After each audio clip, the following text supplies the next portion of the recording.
Hey everyone, it's George from Blockchain TXP, and today's the 14th of September. And to be honest, guys, the price of Bitcoin in the global cryptocurrency market has marginally pumped up, and it's no surprise why that thing has happened. So what happened is that the Bureau of Labor Statistics did actually release the inflation numbers, and to be honest, guys, the inflation numbers are not great, but it is slightly better than the previous months, and that's one of the reasons why it has positively impacted the price of Bitcoin and cryptocurrencies. Now, in today's episode, guys, I'm very briefly going to touch base on the inflation numbers. We won't go into details because, to be honest, guys, there is not much news regarding inflation numbers. The biggest impact will actually happen when Jerome Powell, based on this data and the previous month's data, will go ahead and make a decision on raising the interest rate hike, and that, to be honest, will be having an impact on the price of Bitcoin and cryptocurrencies. So in today's episode, I'll very briefly touch base on the CPI numbers. And guys, in the world of cryptocurrency transactions, we often pay a hefty fees, right? But today's news, there is a massive fee of $500,000 which was accidentally done by Paxos. Imagine, guys, paying a fee of $500,000 only to transfer $2,000. So this was definitely a mistake, and we'll go ahead and explain what that news is all about. Now, guys, listen, whether you like it or not, central bank digital currencies are definitely going to be mainstream in the next couple of years. And in today's episode, we are going to be discussing news regarding SWIFT, and they have enrolled 3 central banks in the central bank digital currency project. So we'll definitely go ahead and explore what that news is all about. And in 2023, the US Security and Exchange Commission is aggressively going after cryptocurrency exchanges and also against celebrities and protocols that falsely advertise the NFTs. And in today's episode, we'll go ahead and discuss the US Security and Exchange Commission. They have actually gone ahead and charged stoner cats. So we'll go ahead and explore what that news is all about. And look, guys, if you've been in the Bitcoin space,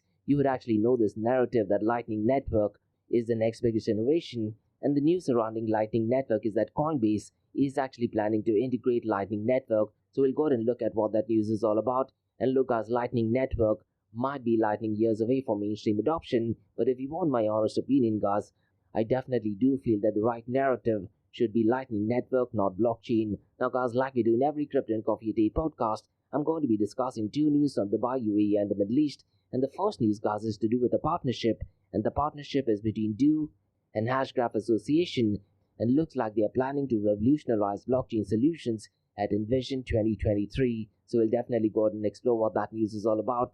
Now look, guys, me personally, I'm not a massive advocate of any associations or foundations, because what happens is over a period of time, these associations and foundations have a very strong say. So I'm going to be sharing my thoughts and opinion on why associations are definitely not ideal.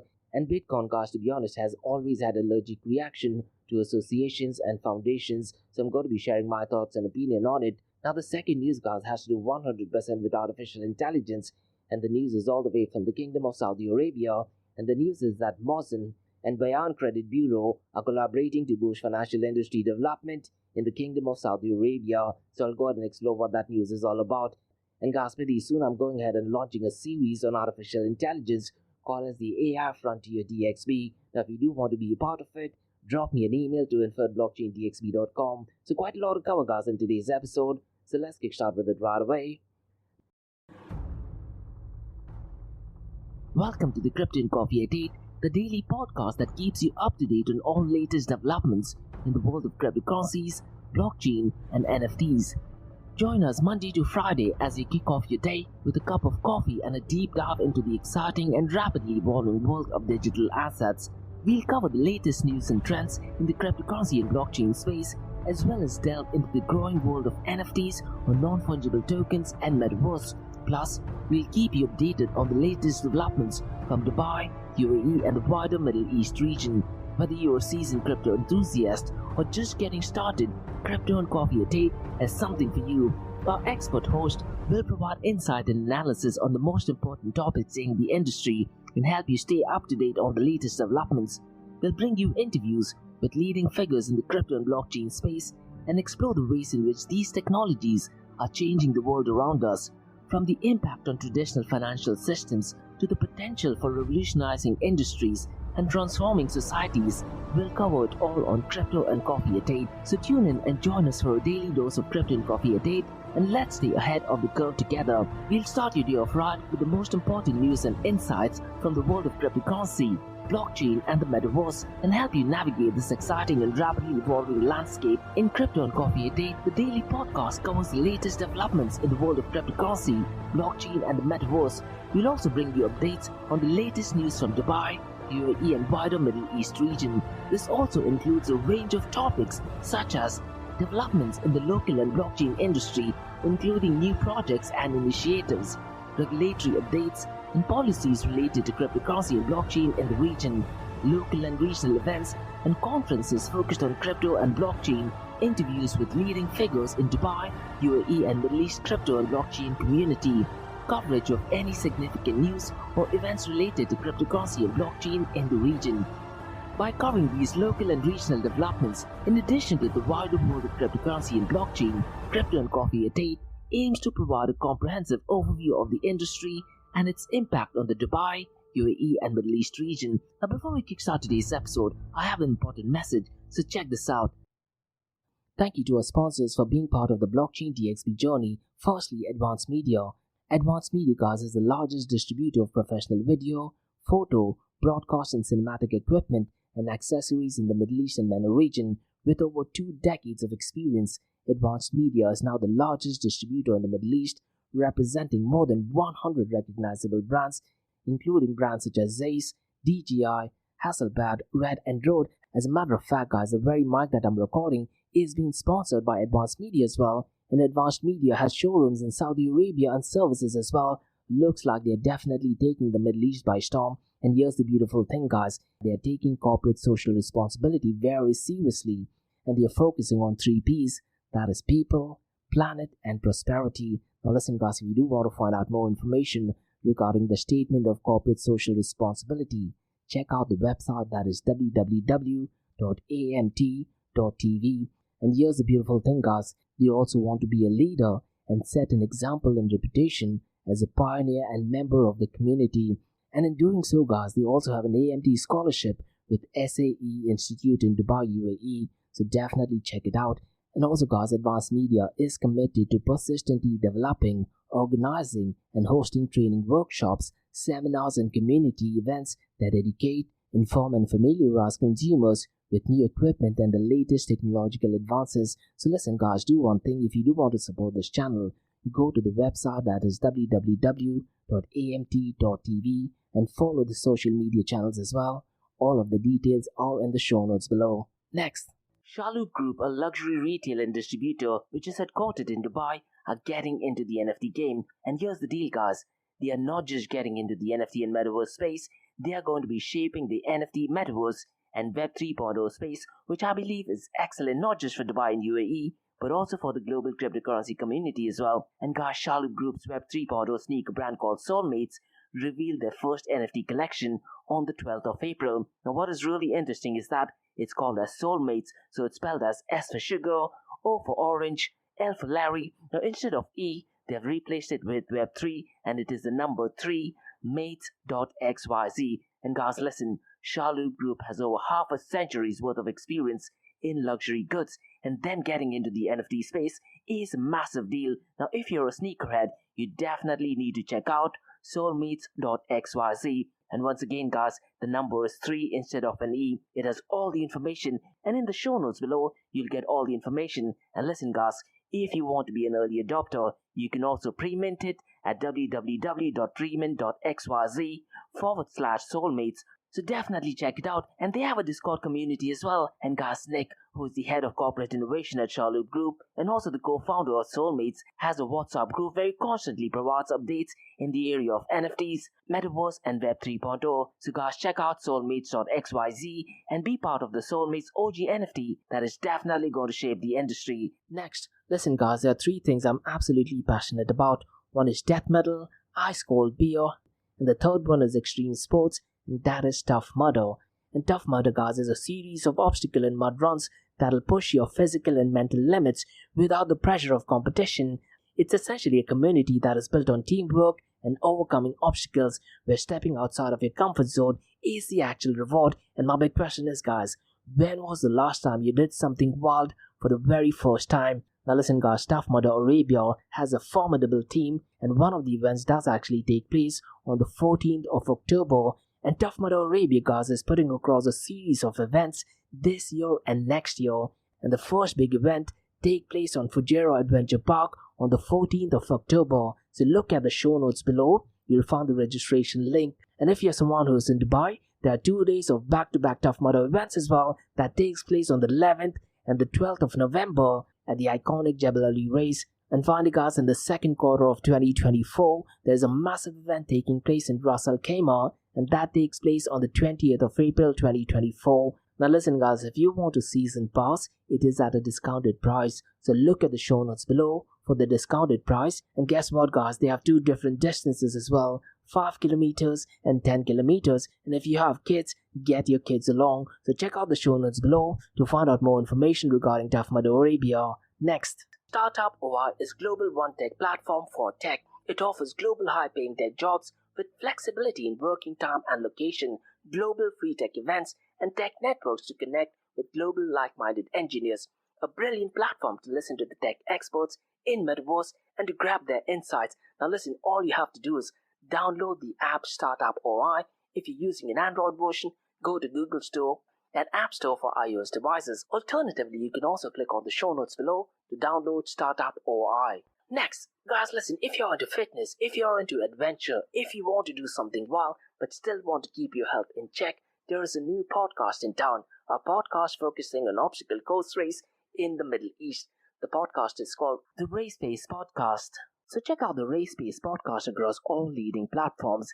And the Race Pace Podcast is a peer-to-peer community-driven podcast where they talk all about obstacle course race in the Middle East, from Sandstorm to Spartan Race, from Tough Mudder to Desert Warrior Challenge, and also the Government Gov Games, and quite a lot more. The podcast has interviews with athletes locally and internationally to get inside scoop on how athletes prepare for obstacle course race.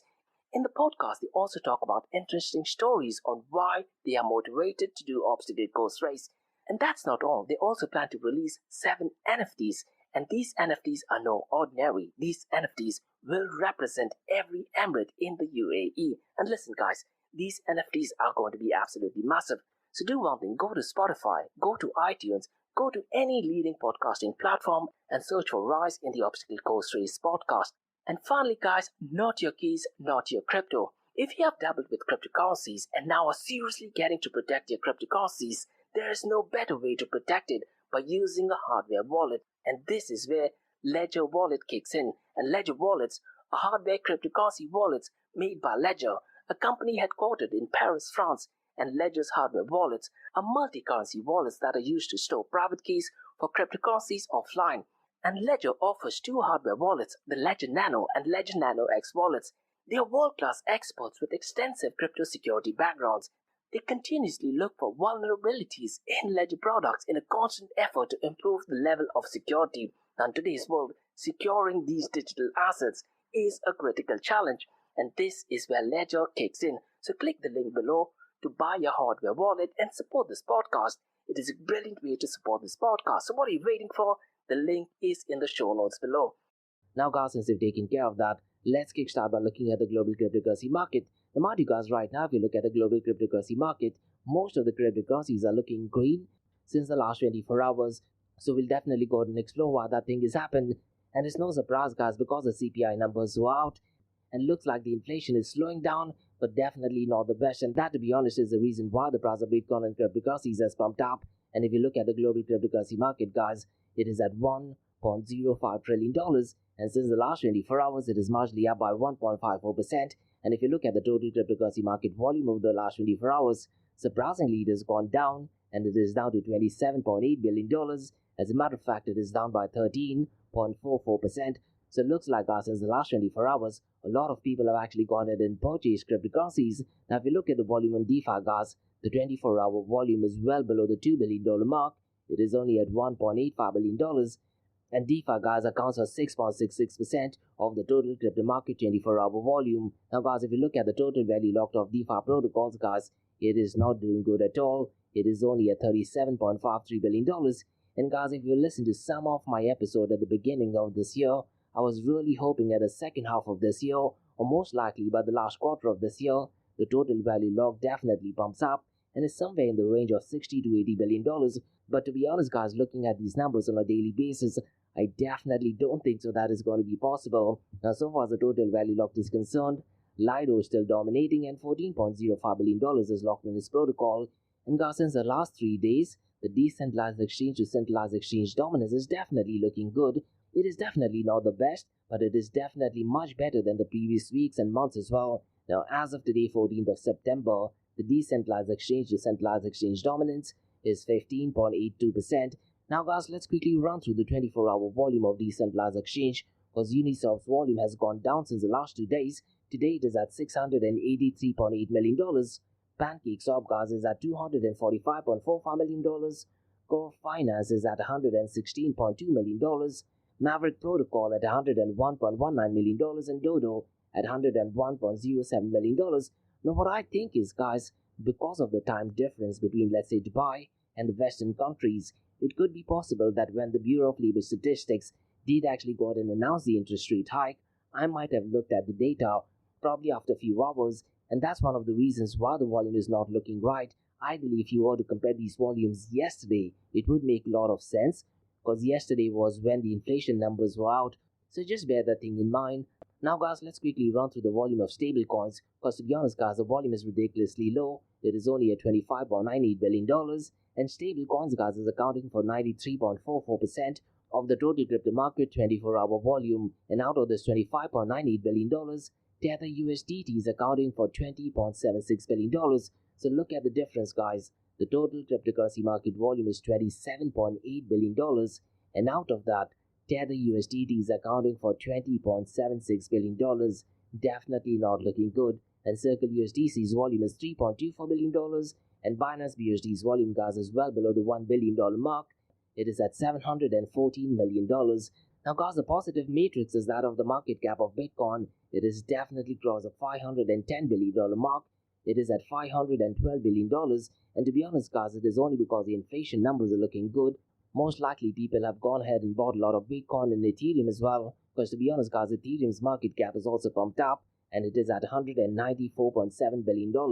If you look at the 24-hour trading volume, Bitcoin's 24-hour trading volume is $13.5 billion, whereas Ethereum is at $5.33 billion. Now, if you look at the dominance of Bitcoin, guys, it is definitely pumped up, and it is at 49.10%, and Ethereum is at 18.60%. Now, in today's episode, guys, let me quickly run through the total value secured across all oracles. Now, mind you, guys, when I'm reading these numbers exclude centralized finance, so please bear that in mind. Now, the number one protocol is no surprise is Chainlink, because they're kind of like the king of oracles, isn't it? And guys, listen, the founder of Chainlink, called Sergey Nazarov, at one point of time, people also used to think that he might have been Satoshi Nakamoto, and the reason is pretty simple. He actually purchased the domain name smartcontracts.com 2 years before Bitcoin was invented. So if you go to Chrome and type in www.smartcontracts.com, it will automatically take you to Chainlink's website. But the idea that he is Satoshi Nakamoto has definitely been debunked, because ideally he should have been roughly around 13 or 14 years old in order for Bitcoin to kick in. Now, if you look at the total value locked for Chainlink, it is at $11.24 billion. Now, the second one is Winlink, and the total value secured is $5.13 billion. Chronicle is at number 3rd at $4.89 billion. Pyth is at number 4, and the total value secured is $1.09 billion. And finally, a protocol called a STWAP, which is TWAP, T for Tango instead of an S, and the total value secured is $747 million. Now, guys, before we look at the king of all kings, let me quickly run through a protocol called as Gatechain. And to be honest, guys, they definitely made some news in 2018. So let me very briefly explain what Gatechain is. Because Gatechain, guys, is a blockchain platform which is developed by Gate.io, which is essentially a global cryptocurrency exchange, and it was founded in 2018, and it is based in Zurich, Switzerland. And the founders of Gate.io are Thomas Koffler and Vesolius Lightress. And some of the unique features of Gatechain, guys, is fast transactions, high throughput, low gas fees, and smart contract functionality as well. So let me very briefly run through what the features are, because Gatechain has a very quick block time of just 4 seconds, meaning transactions can be processed extremely fast, and it can also handle up to 2,745 transactions per second, also called as TPS, making it suitable for applications that require high transaction speeds. And so far as gas fees is concerned, transaction fees on Gate chain are quite low, often as low as 0.001 per transaction, and they also have smart contracting functionality, and developers can create and deploy their own smart contracts on Gate chain, enabling a wide range of decentralized applications as well. And guys, it's needless to say that the Ethereum compatible as well, and Gate chain is designed to be compatible with Ethereum. And they also introduced something called as EVM account, and that can be expanded to account system to make it easier for developers to migrate the Ethereum dApps to Gate chain, and users can also use the same Ethereum address on Gate chain, eliminating the need to create a new account. Now, so far as the token is concerned, guys, the token is called as Gate token, and the ticker symbol is GT, and GT, guys, is a native cryptocurrency of Gate chain. Now, so far as the tokenomics is concerned, as of June of this year, there were 97 million GT tokens in circulation, with a maximum cap of 300 million tokens, and GT serves various functions within the Gate chain ecosystem, including transaction and network security as well. And so far as the security mechanism is concerned, Gate chain uses proof of stake algorithm to secure its network, and users can even stake their GT tokens to become validators who help maintain network security and process transactions. And guys, in order to ensure security, Gate chain has implemented on-chain safety accounts and customizable time-delayed recovery features, and these features can actually help protect user assets even in the event of private key compromises. Now, so far as where you can buy GT tokens, guys, it's no surprise that you can actually buy it on Gate.io, but you can also buy it on Huobi, you can buy it on Bitfinex, and quite a lot of other exchanges as well. So essentially, in summary, Gate chain is a blockchain platform known for its speed, scalability, and Ethereum compatibility, and it has its own native token called as GT, and offers features designed to make it attractive for developers and users seeking fast and cost-effective blockchain solutions. Now guys, let's look at the king of all kings, and the browser Bitcoin has crossed the $26,000 mark, and it is currently at $26,320, and since the last 24 hours it is marginally up by 1.39%, but since the last 7 days it is up by 2.26%. Ethereum also has crossed the $1,600 mark, it is at $1,619, and since the last 24 hours, guys, it is up by 1.65%, but since the last 7 days, it is down by 0.80%, and Binance BNB Coin, guys, is definitely much better than the previous weeks. It is currently at $211, and since the last 24 hours, it is marginally up by 0.33%, and since the last 7 days, it is down by 1.54%. Now look, guys, so far as inflation is concerned, there is only one website you need to check where the inflation numbers are uploaded, and the website is the Bureau of Labor Statistics. So what I'd really recommend you to do is, guys, avoid listening to any mainstream media, avoid listening to any YouTube influencers. Go to the Bureau of Labor Statistics website and go through the Consumer Price Index. To be honest, guys, the numbers are pretty simple. And what I'll do is I'll very briefly run through what that numbers are, because directly or indirectly it has impacted the price of Bitcoin and cryptocurrencies. And that, to be honest, guys, should not be the case, because ideally when you talk about Bitcoin and cryptocurrencies, it should not be dependent on, let's say, government intervention or even inflation numbers.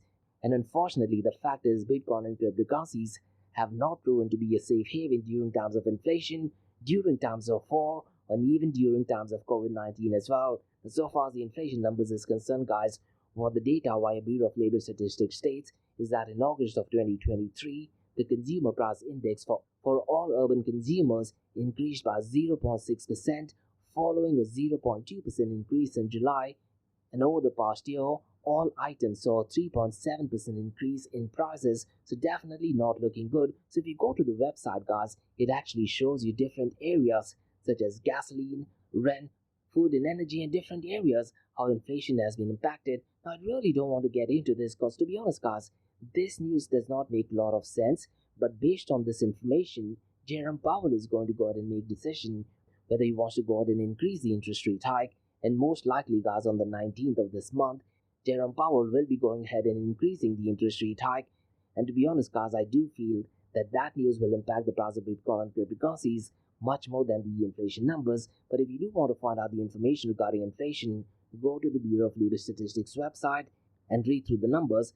Now, guys, let's discuss a really expensive mistake that costed Paxos $500,000.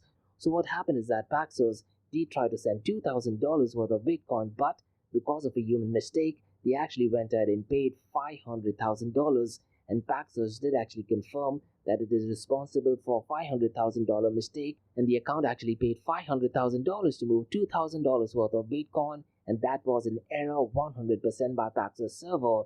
And guys, if you read through the article via Cointelegraph, it actually states that approximately 20 Bitcoin, which is roughly around $515,000, was actually sent as fees, and what they actually wanted to send was only 0.07 Bitcoin. Definitely crazy stuff, isn't it? Fortunately for Paxos, they were extremely lucky because that particular block was actually confirmed by Bitcoin mining pool called as FT Pool.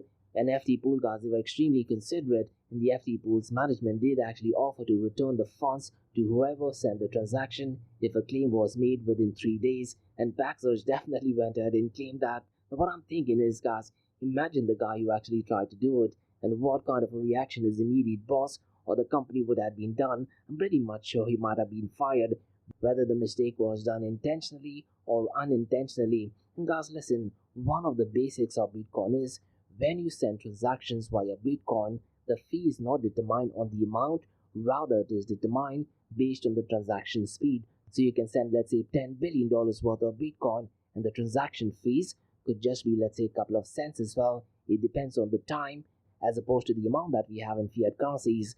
Now guys, let's discuss some news that is to do with central bank digital currency. And what happened yesterday is that Swift, the banking messaging platform, did actually disclose that 3 central banks have officially entered the beta phase of its project focused on achieving interoperability for central bank digital currencies. And the 2 entities that they have named is the Hong Kong Monetary Authority and the Central Bank of Kazakhstan. And the third one, guys, they have definitely not got and named it. I really am not sure why that is. I wouldn't be surprised if it is a bank, let's say, from India or maybe some country from the Middle East.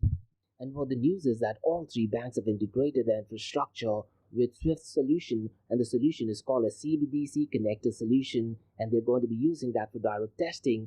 Now listen guys, it's really important to note that at this point of time, more than 30 financial institutions across the world that are taking part in the second phase of sandbox experiments to explore the further use case.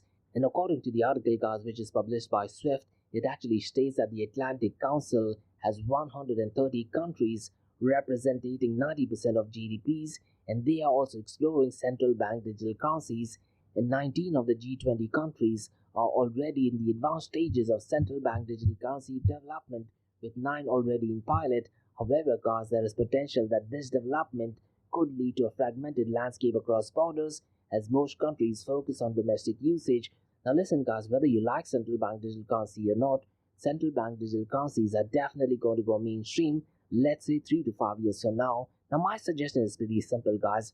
What if central bank digital currency were to use zero knowledge proof, and the block producing is actually done by the banks and not necessarily by the central banks? If that thing will be done, it'll be an absolutely game changer. And to be honest guys, that move will be a massive threat for cryptocurrencies, stable coins, but to be honest, not necessarily for Bitcoin. So just a thought and opinion. But listen to this guys, why would a country do that? Rather than doing that, they could simply go ahead and implement Bitcoin, and they could actually use Lightning Network. And Lightning Network, guys, not blockchain, is the right narrative. And later on in the episode, we'll go ahead and discuss some news regarding Lightning Network as well. Now guys, let's discuss some news regarding SEC. And look guys, the US Securities and Exchange Commission is aggressively going after cryptocurrency exchanges and also on NFT platforms. Now listen guys, a lot of cryptocurrency influencers are simply bashing Gary Gensler and Securities and Exchange Commission.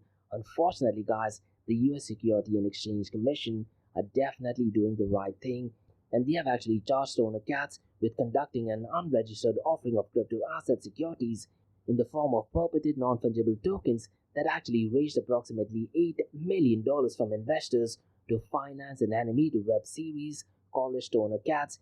And look, guys, SEC's role is to prevent investors and also customers like you and me. And to be honest, guys, that's the only reason why they've gone ahead and charged Stoner Cats. Now, mind you, guys, I'm definitely not a fan of Securities and Exchange Commission or Gary Gensler. But if you look at the facts, and if you actually look at the official filing, which is actually published in the US Securities and Exchange Commission website, you will definitely have to agree with the SEC. And if you do want to read through the official filing, you can see the link in the show notes below. So let me go ahead and briefly explain what is Stoner Cats. Because listen guys, Stoner Cats 2 LLC is a company that was involved in creating and selling non-fungible tokens, and they did that to raise funds for an animated web series called Stoner Cats.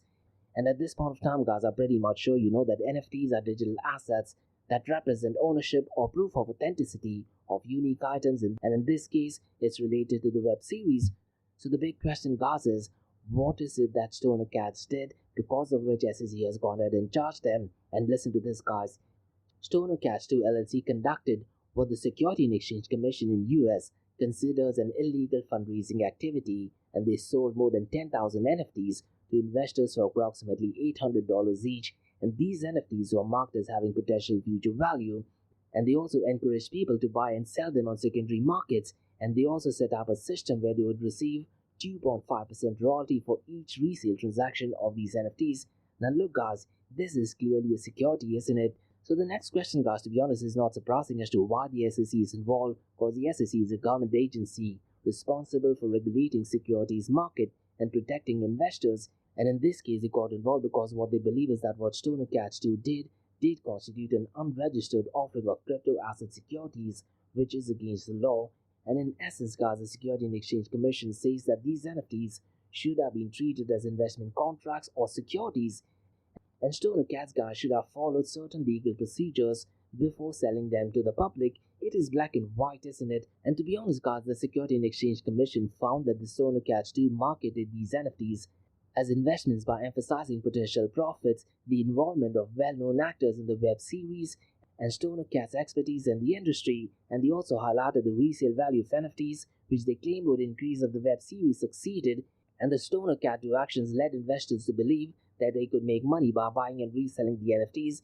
And look, guys, this is clearly black and white. It is clearly 100% security.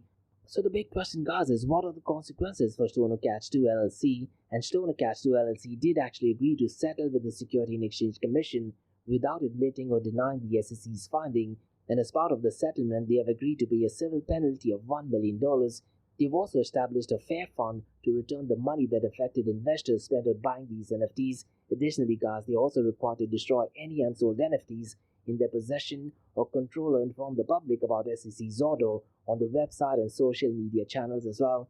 And to be honest, guys, this case is extremely significant because it does actually highlight the SEC's increased scrutiny of the cryptocurrency and NFT markets. It also underscores the importance of companies and individuals following security laws when conducting fundraising activities, particularly dealing with digital assets, even if they label them as NFTs, isn't it?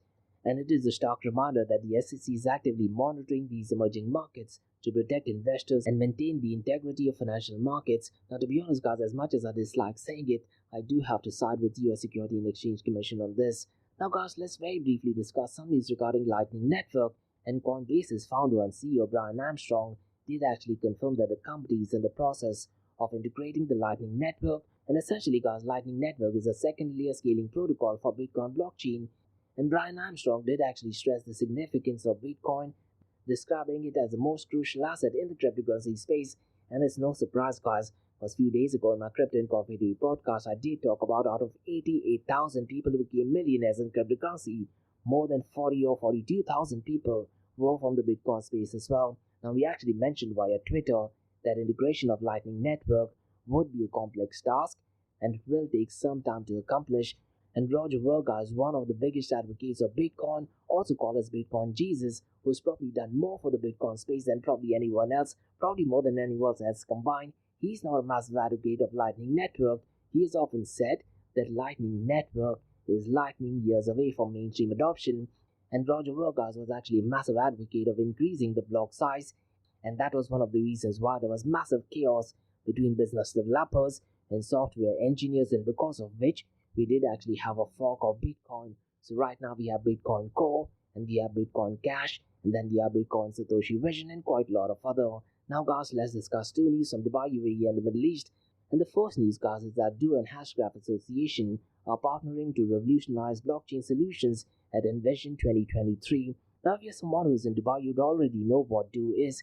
They are a leading telecom service provider. You have Do, you have Etisalat, and you have Virgin as well. If you do want to go to the website of Do, it is D for David, U for Umbrella.ae. And if you do want to go to the website of Hashgraph Association, it is hashgraph-association.com. And so far as the collaboration is concerned, it focuses on utilizing Hedera blockchain for secure and scalable corporate blockchain solutions, and these solutions target small and medium-sized enterprises, governmental institutions, and municipalities, and Hedera's distributed ledger technology is at the core, offering trust and reliability on a public blockchain. Now, at the outset, guys, you need to understand that when you talk about Hedera Hashgraph, they're not using blockchain technology. So essentially, there are no blocks which are connected to the next block. They're using a completely different protocol called as Gossip Protocol. Now, so far as this news between Do and Hashgraph Association is concerned, industries served include manufacturing, healthcare, education, smart cities, and agriculture. And Hedera Hashgraph, guys, is recognized for its eco-friendliness, aligning with Do's commitment to sustainability.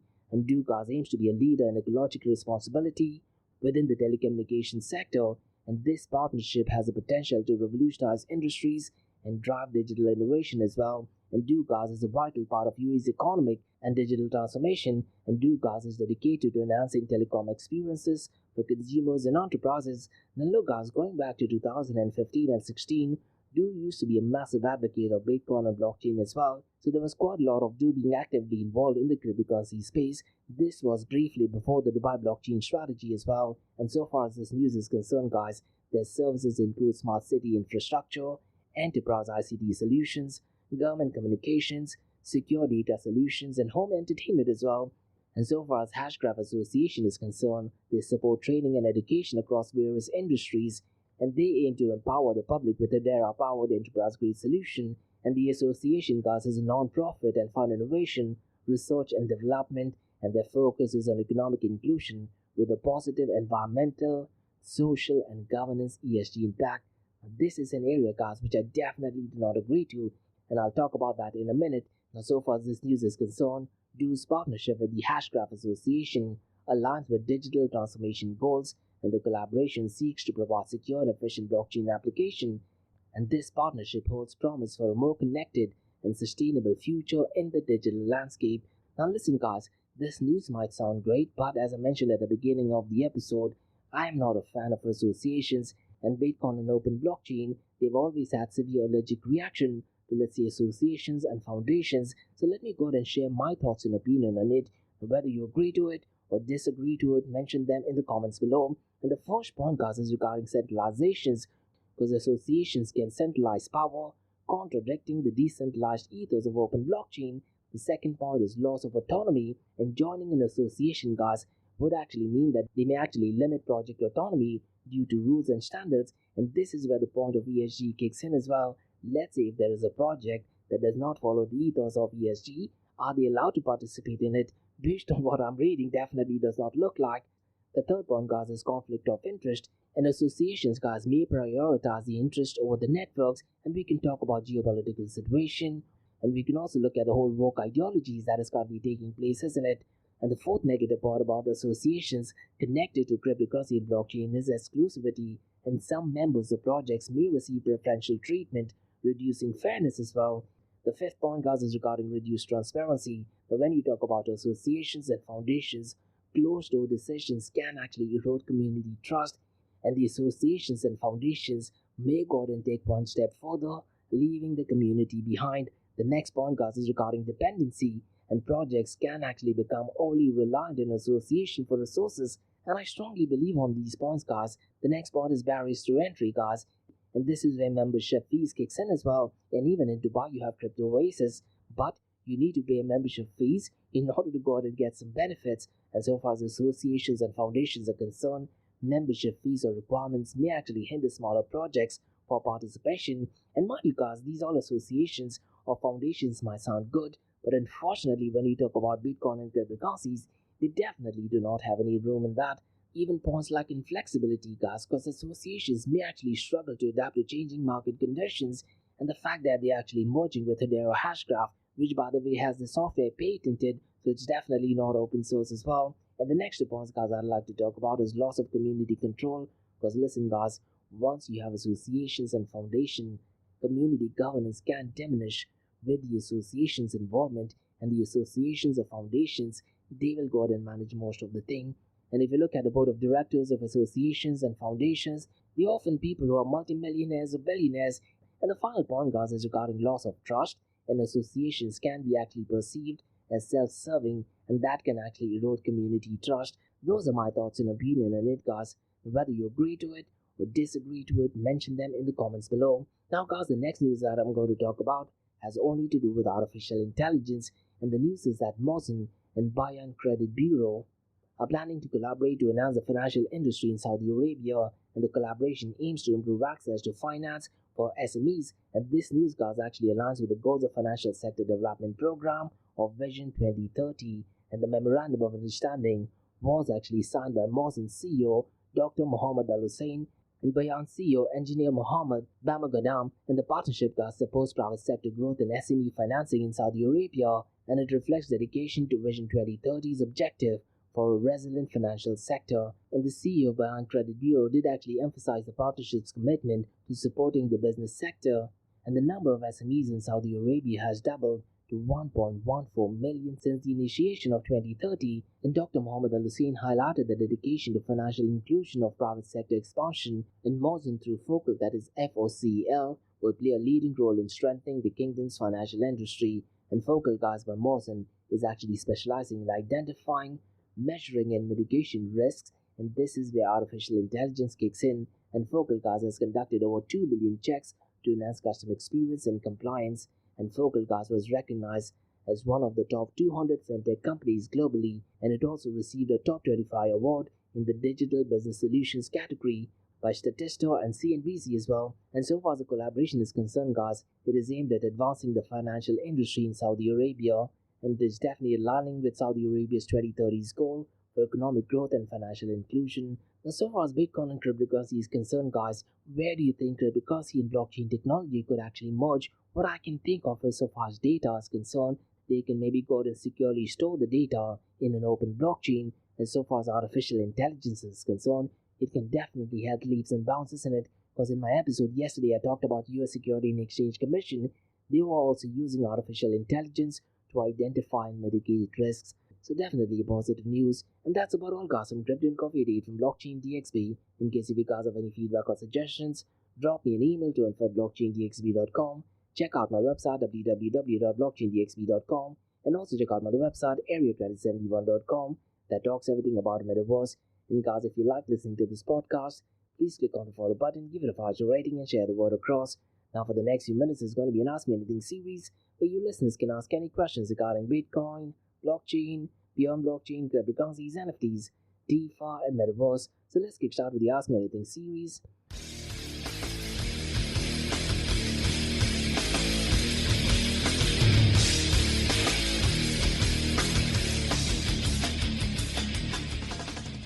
I have a question by Rajesh who asks, do you think inflation numbers could hurt the cryptocurrency industry? Definitely yes, Rajesh. It is an absolute no-brainer, isn't it? Now, in a realistic world, Bitcoin and cryptocurrency should not be impacted by inflation numbers, and that was the whole vision of Satoshi Nakamoto. But one thing which I've often said, human greed, game theory, and the fixed supply of Bitcoin is definitely something that needs to be solved, and I don't think that'll ever be solved. Combining all these things, the human greed is always there. And going back to your question, the inflation numbers directly and indirectly will definitely impact the cryptocurrency industry. Now, the news that was published yesterday is that the inflation number has marginally gone down. Because of that, the price of Bitcoin and cryptocurrency has pumped up. But listen, Rajesh, what I very strongly feel that when Jerome Powell goes live, I believe on the 19th, he's going to be announcing an interest rate hike, and that, to be honest, is definitely going to have a negative impact on the price of Bitcoin and cryptocurrencies. Now, I could be wrong, but that is what I'm hoping. And one thing which I've mentioned time and over again, whenever Jerome Powell goes live, make sure you go ahead and watch him live on YouTube, and you would be surprised. The narrative that mainstream media puts is completely different to what he actually says. He often has a question in our session, and based on that, you can make your own decision. And so far as inflation is concerned, Rajesh, a lot of them, what they tend to do is they tend to look at mainstream media, and mainstream media is extremely left-leaning, and they're trying to favor Joe Biden, so they might put it across as inflation is doing great. Now, mind you, Rajesh, inflation is definitely not looking good. US is in a position where the inflation is kind of the worst of the best, and if you were to compare the inflation numbers, let's say with Donald Trump's presidency era, the inflation used to hover somewhere between 1%, which was absolutely fantastic, for businesses, for individuals as well. But to answer your question, yes, inflation numbers will definitely impact the cryptocurrency industry. But more importantly, it is the decision which is done by Jerome Powell that will actually significantly impact, and that, to be honest, has a massive impact on the cryptocurrency world, even on stock market as well. And Ray Dalio, who's one of my heroes and legends in the finance space, he recently actually said that cryptocurrencies and Bitcoin are definitely not ideal, but what he's hoping for is a cryptocurrency that is somehow some way connected to inflation. And the point that he makes is absolutely valid. He says that when the price keeps on fluctuating so much, your savings are actually impacted so much. So he's talking about the digital coin or cryptocurrency that could be inflation resistant or something that does not get impacted with inflation. Or really, I'm not sure if that thing would work. But I think of, let's say, if you were to use artificial intelligence and maybe somehow someday create a cryptocurrency that is inflation resistant, that would be absolutely brilliant, isn't it? But you answer the question, yes, Rajesh, inflation is definitely impacting the cryptocurrency in a positive way and sometimes in a negative way. And what I don't like about the so-called cryptocurrency price influencers, when the inflation number goes up and if the price of Bitcoin were to go up, they would say that, look, inflation does not matter to Bitcoin, and Bitcoin and cryptocurrency does whatever it wants to do. But let's say if the inflation were to go up and if the price of Bitcoin were to go down, they would actually start blaming the politicians, the kind of businesses because of which the inflation has gone up, and they would say it's because of their fault the price of Bitcoin has actually go down. So either way, they're going to fault the other people, and they're definitely going to focus on creating an artificial demand for the price of Bitcoin and cryptocurrencies. And that is unfortunately the nature of cryptocurrency influencers, isn't it? So those are my thoughts and opinion on it. And that's about all, guys. On the Ask Me Anything season blockchain DXB. In case if you guys have any feedback or suggestions, drop me an email to info@blockchaindxb.com. Check out my website www.blockchaindxb.com, and also check out my other website area2071.com that talks everything about metaverse. And if you like listening to this podcast, please click on the follow button, give it a 5-star rating, and share the word across. And remember, Monday to Thursdays, 8 a.m. to 8:30 a.m. we have Crypto and Coffee Date, where we cover top news and information pertaining to Bitcoin, blockchain, beyond blockchain, cryptocurrencies, NFTs, DeFi, and metaverse. And how the series of episodes on the Crypto and Coffee Date works is we usually cover some top news and information pertaining to the price of cryptocurrencies, some major breaking news, occasionally short and sweet news as well, news that has an impact in the cryptocurrency world. The other two news and information is related to Dubai, UAE, and Middle East in the world of Bitcoin, blockchain, beyond blockchain, cryptocurrencies, NFTs, DeFi, and metaverse. And what you're listening to right now is the Ask Me Anything series, where you listeners can ask any questions regarding Bitcoin, blockchain, beyond blockchain, cryptocurrencies, NFTs, DeFi, and metaverse. So thanks so much for listening, guys, and have a nice one. Bye bye.